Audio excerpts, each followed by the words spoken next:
एका गरीब स्त्रीने अधिक मासात आपल्या पतीचे औक्षण केले आणि दुसऱ्याच दिवशी तिच्या आयुष्यात असा चमत्कार घडला की संपूर्ण गाव आश्चर्यचकित झाले.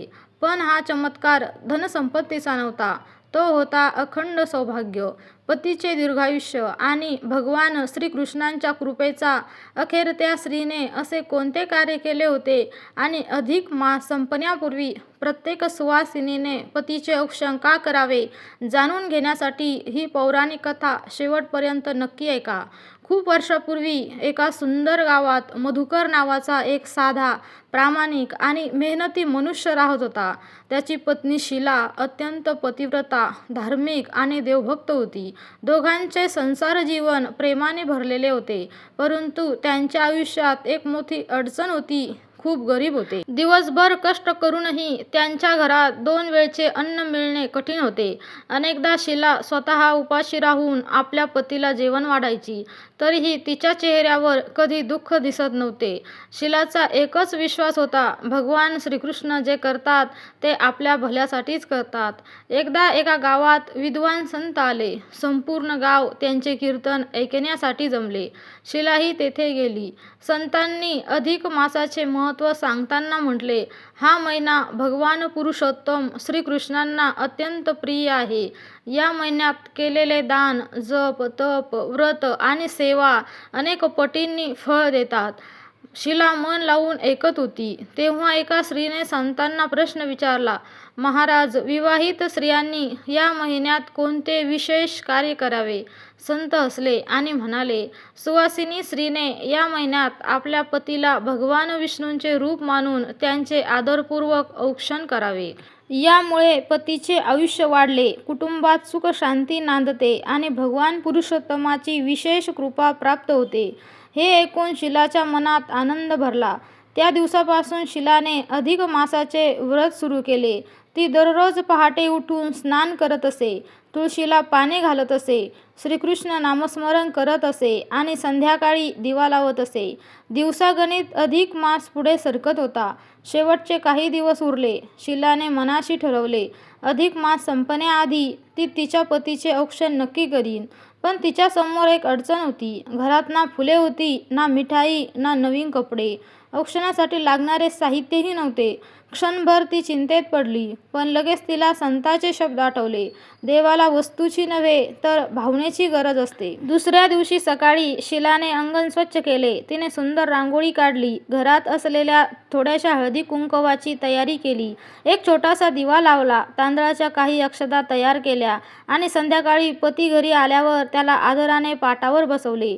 मधुकर आश्चर्याने म्हणाला, आज काय विशेष आहे? शीला हसली, आज मी तुमचे औक्षण करणार आहे. मधुकर म्हणाला, आपण इतके गरीब आहोत, या गोष्टीची काय गरज? शीला नम्रपणे म्हणाली, तुम्ही माझ्यासाठी केवळ पती नाही तर परमेश्वराने दिलेला आधार आहात. अधिक मासात तुमचे औक्षण करणे हे माझे सौभाग्य आहे. हे ऐकून मधुकरच्या डोळ्यांत पाणी आले. औक्षणांचा पवित्र क्षण. शीलाने दिवा पेटवला, औक्षणाचे ताट हातात घेतले. तिने प्रेमाने पतीचे औक्षण केले, कुंकू लावले, अक्षता वाहिल्या, आरती केली, श्री भगवान श्रीकृष्णांना प्रार्थना केली, हे पुरुषोत्तम प्रभो, माझ्या पतीला निरोगी आयुष्य द्या, आमच्या घरात सदैव प्रेम, समाधान आणि धर्म राहू द्या. त्या क्षणी तिच्या मनात अतिशय शांतता निर्माण झाली. तिला वाटले जणू संपूर्ण घरात दिव्य प्रकाश पसरला आहे. भगवानाची परीक्षा. त्या रात्री गावात प्रचंड वादळ आले. विजांचा कडकडाट सुरू झाला. अनेक झाडे कोसळली. मधुकर रोजच्या रस्त्याने कामावर जात असे. त्या रस्त्यावरील एक विशाल वृक्ष रात्रीच कोसळला. दुसऱ्या दिवशी गावकऱ्यांनी पाहिले की तो वृक्ष अगदी त्या जागी पडला होता जिथून मधुकर रोज जात असे.